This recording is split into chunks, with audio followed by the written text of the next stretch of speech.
Hello friends, કેમ છો બધા? તમારી પોતાની ચેનલ નિશા પટેલ ગુજરાતીમાં તમારું સ્વાગત છે અને હું છું નિશા. આજે આપણે સૂજી ગાર્લિક રોલની રેસીપી બનાવીશું ફ્રેન્ડ્સ. તો એના માટે 1 કપ ભરીને મેં સૂજી લીધી છે અને મિક્સર જારમાં એડ કરી દીધી છે. અને આપણે આ રીતે સૂકી જ એકવાર પીસી લેશું. આ જાડી સૂજી છે ફ્રેન્ડ્સ, એટલે મેં આને પીસીને લઈ લીધી છે. તમારી પાસે બારીક સૂજી હોય તો તમારે પીસવાની જરૂર નથી, ડાયરેક્ટ લઈ શકો છો. તો હવે મિક્સિંગ બાઉલમાં આપણે થોડું પાણી એડ કરતા જઈશું અને આનું બેટર બનાવીને તૈયાર કરી લેશું. તો એકવારમાં મેં 1 કપ પાણી થોડું કરીને એડ કરી દીધું છે અને એનું એકદમ ઘાટું બેટર બનીને તૈયાર થયું છે. સૂજી પાણી શોષે છે ફ્રેન્ડ્સ, તો એ થોડી વારમાં ઘાટું થઈ જશે બેટર. અત્યારે મેં આ રીતનું બેટર રાખ્યું છે. આપણે આને રેસ્ટ માટે રાખી દઈશું. 10 મિનિટ પછી ચેક કરીશું અને જરૂર લાગે તો આમાં વધારે પાણી એડ કરીને આપણે બેટરને પતલું કરી લેવાનું છે. તો અત્યારે આને ઢાંકીને આપણે સાઈડમાં રાખી દઈશું અને ત્યાં સુધીમાં આગળની તૈયારી કરીશું. આપણે ગાર્લિક રોલ માટે ગાર્લિકનો મસાલો, સૂકી ચટણી બનાવીશું. તો એના માટે ગેસ પર એક પેન રાખી દીધું છે. એમાં 1 ચમચી જેવું મેં તેલ એડ કર્યું છે. ફ્રેન્ડ્સ, તેલ ગરમ થાય છે ત્યાં સુધી મારી એક નાનકડી રિક્વેસ્ટ છે. તમે હજુ સુધી મારી ચેનલને સબસ્ક્રાઇબ ન કરી હોય તો પ્લીઝ ચેનલને સબસ્ક્રાઇબ જરૂરથી કરી દેજો અને બેલ આઇકનને પ્રેસ કરી દેજો, જેથી મારી નવી વિડીયોની નોટિફિકેશન મળતી રહે. હવે આમાં મેં આ 4 કળી મોટી લસણની એડ કરી છે. તમે નાની કળી લેતા હોય તો 8 થી 10 લઈ લેવી. અને એમાં કાચા સિંગદાણા એડ કર્યા છે. મેં 3 ચમચી જેટલા સિંગદાણા લીધા છે અને 2 કાશ્મીરી મરચાંને આ રીતે ટુકડા કરીને લઈ લીધા છે. હવે આ બધું સારી રીતે આપણે ચલાવતા જઈશું અને લો ફ્લેમ પર આપણે શેકી લેવાનું છે.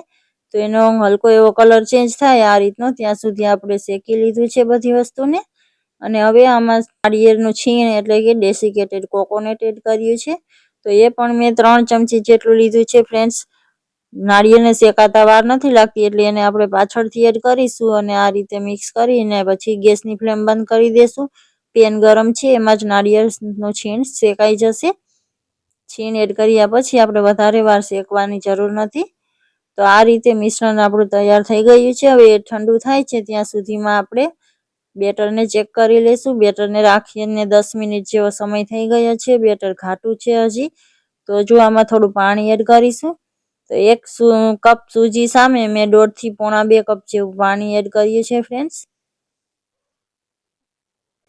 તો આ રીતનો નહીં વધારે ઘાટું કે નહીં એકદમ વધારે પાતળું એવું બેટર આપણે બનાવી લેશું. હવે બેટરમાં ફ્લેવર માટે મેં ટેસ્ટ પ્રમાણે નમક એડ કર્યું છે અને આ 1 ચમચી પીઝા સિઝનિંગ એડ કર્યું છે અને 1 ચમચી મેં આમાં ચીલી ફ્લેક્સ એડ કર્યા છે. તમે આમાં લીલા ધાણા પણ બારીક કટ કરીને એડ કરી શકો છો ફ્રેન્ડ્સ. મેં આજે નથી એડ કર્યા. તો આ બધું સારી રીતે મિક્સ કરી લેશું અને હવે સૂજી રોલ બનાવવા માટે આપણું બેટર તૈયાર છે. ફ્રેન્ડ્સ, બહુ જ ટેસ્ટી આ રેસીપી બને છે અને બનાવવાની પણ ખૂબ જ મજા આવે છે. સમય તો એકદમ જ નથી લાગતો.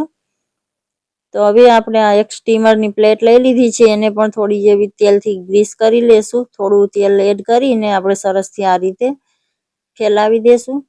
સ્ટીમરમાં મેં પાણી ગરમ કરવા માટે પહેલેથી જ રાખી દીધું છે. અને હવે આપણે આમાં આ રીતે 2 થી 3 ચમચા આપણે બેટર એડ કરીશું. બહુ વધારે પડતું જાડું આપણે આને નથી કરવાનું ઢોકળાની જેમ. એકદમ પાતળી એવી લેયર ડીશ પ્લેટ પૂરી કવર થઈ જાય એટલું જ આપણે એમાં એડ કરવાનું છે. તો આ રીતે તમે જોઈ શકો છો, ફેલાવી દીધું છે મેં બેટરને. અને હવે આપણે આ પ્લેટને સ્ટીમરમાં રાખી દઈશું. આને સ્ટીમ થતા વાર નથી લાગતી. હાઈ ફ્લેમ પર આપણે એને 3 થી 4 મિનિટ જ સ્ટીમ કરવાનું છે ફ્રેન્ડ્સ. તો આ પ્લેટ આપણી સ્ટીમ થાય છે ત્યાં સુધીમાં આપણે ચટણી બનાવીને તૈયાર કરી લેશું. તો આપણો મસાલો જે શેકીને રાખેલો હતો એ ઠંડુ થઈ ગયું છે. એને આપણે મિક્સર જારમાં લઈ લેશું. તો આની આપણે સૂકી ચટણી જ પીસવાની છે ફ્રેન્ડ્સ. તો આપણે લિક્વિડ કંઈ પણ એડ કરવાનું નથી. પાણી કે દહીં વગેરે કંઈ પણ નહીં એડ કરીએ. ટેસ્ટ પ્રમાણે નમક એડ કર્યું છે મેં. 1 ચમચી લાલ મરચું પાવડર એડ કર્યો છે અને એકદમ થોડો એવો હળદર પાવડર એડ કરી દઈશું. અને હવે આ ચટણીને સૂકી જ આ રીતે પીસીને અલગ વાસણમાં લઈ લેશું. તો આપણી આ સૂકી ચટણી પણ તૈયાર છે અને ત્યાં સુધીમાં આપણી પ્લેટ પણ સ્ટીમ થઈ ગઈ છે.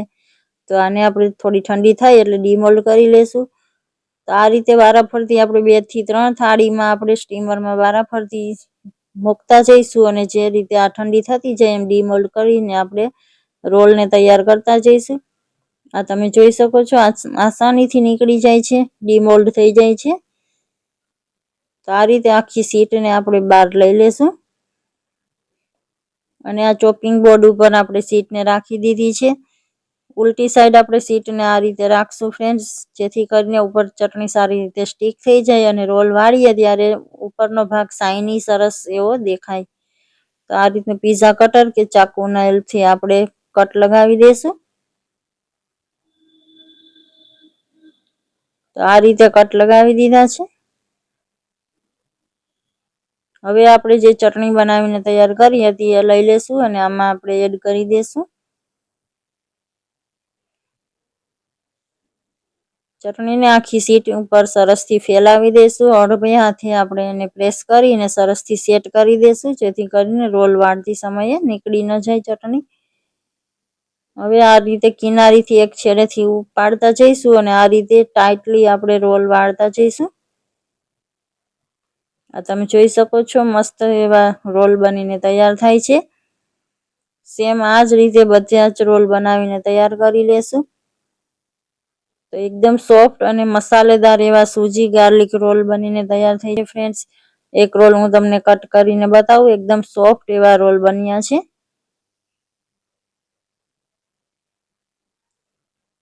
તમે આને ડિનરમાં કે બ્રેકફાસ્ટમાં ક્યારે પણ સાંજે નાસ્તામાં ખાવાનું મન થાય તો આ નાસ્તો બનાવી શકો છો।